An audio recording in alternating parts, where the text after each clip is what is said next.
Think about the last time you traveled or visited a new place. What is the one thing you definitely had to do?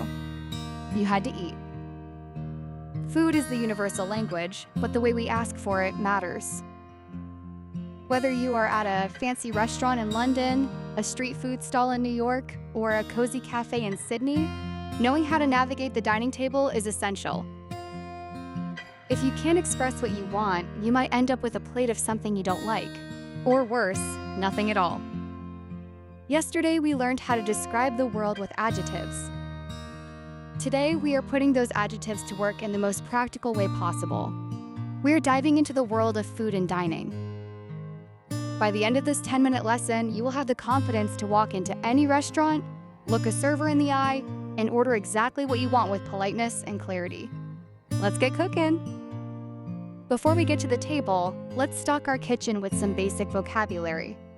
In English, we generally have 3 main meals: breakfast in the morning, lunch in the afternoon, and dinner in the evening.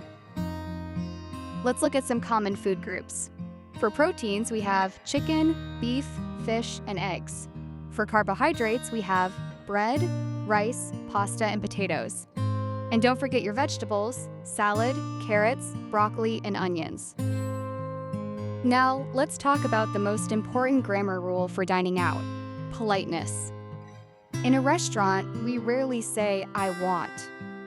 While grammatically correct, it can sound a bit demanding or rude to a native speaker. Instead, we use the magic phrase, "I would like." Repeat that after me. I would like. If you want to sound even more natural, we use the contraction, I'd like, I'd like. For example, "I'd like the chicken, please." Another great way to ask for something is by using the question form, "Can I have?" or "Could I have?" "Could I have a glass of water, please?" Notice I added the word please at the end. In English-speaking cultures, please and thank you are the most important words on the menu. If you use "I would like" and "please," you will always sound like a respectful, fluent guest. Lastly, let's look at 2 specific words for drinks. We have still water, water without bubbles, and sparkling water, water with bubbles. If you just ask for water, the server will usually bring you tap water with ice. Now that we have our phrases, let's head into the restaurant for some practice. We are going to walk through a full dining experience. I will play the role of the server, and I want you to respond out loud during the pauses. Don't be shy, speak clearly. Scene 1, arriving. You walk into the restaurant. The host asks, "Hello, a table for how many?" You want a table for 2 people. You say, "A table for 2, please." The host says, "Right this way, here are your menus." Scene 2, ordering drinks. I am your waiter now. I ask, "Can I start you off with something to drink?" You want a cup of hot coffee? Remember to use I'd like a cup of coffee, please. I ask, "Would you like cream or sugar with that?" You answer, "Just sugar, please," or "No, thank you." Scene 3, ordering the main course. I return and ask, "Are you ready to order, or do you need a few more minutes?" You are ready. You want the grilled chicken with a small salad? Let's use the adjectives we learned yesterday. I would like the grilled chicken and a small salad, please. Excellent. Notice how the adjectives grilled and small come before the nouns chicken and salad. Scene 4, during the meal.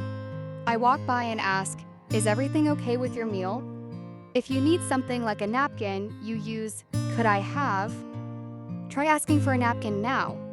"Could I have a napkin, please?" Let's try that one more time, but faster. I'll give you the prompt and you give me the full sentence. Prompt: order a glass of sparkling water. I'd like a glass of sparkling water, please. Prompt: ask for a table for 4. A table for 4, please. Prompt: order a large pizza. I'd like a large pizza, please. Prompt: ask for the bill. Can I have the bill, please? Fantastic, you're navigating the restaurant like a pro. Remember, the server is there to help you. If you don't understand something on the menu, you can always ask, "What is this?" or "What do you recommend?" English speakers love to give recommendations. We've covered a lot of ground, or should I say, a lot of tables today. Let's recap the essential points for your Day 10 lesson. First, remember the power of "I would like" or "I'd like." It is the standard, polite way to express your desires in a restaurant. Avoid "I want" whenever possible. Second, use "can I have" or "could I have" for specific requests like extra napkins, a glass of water, or the check. Third, don't forget your adjectives. Whether it's hot soup, a cold drink, or a large plate, those descriptive words help the server get your order exactly right. And finally, always end your requests with "please" and your receipts with a "thank you." These small words carry a lot of weight and make the entire dining experience smoother for everyone involved. Eating out is one of the best ways to practice English because the vocabulary is consistent and the environment is social. Don't be afraid to make a mistake. As long as you are polite, people will be happy to help you. Now it's time for your Day 10 challenge. This is a fun one. I want you to go to Google and search for a menu from a restaurant in an English-speaking city, maybe a cafe in London or a diner in New York. Look at the items. Find one drink, one main course, and one dessert that look delicious to you. Then come back to the comment section of this video and write out your order exactly as you would say it to a waiter. Use the format "I would like" and "please." I will be reading through the comments to see what you've chosen. It's a great way to discover new food, words, and practice your sentence structure. If this lesson helped you feel more confident about dining in English, please hit that like button and subscribe. We are 1/3 of the way through our 30-day journey. Tomorrow, we're shifting gears from the restaurant to your home life. We'll be discussing Day 11, daily routines. You'll learn how to talk about your day from the moment you wake up until you go to sleep. You're doing a great job. Keep practicing, keep eating well, and I will see you tomorrow for Day 11.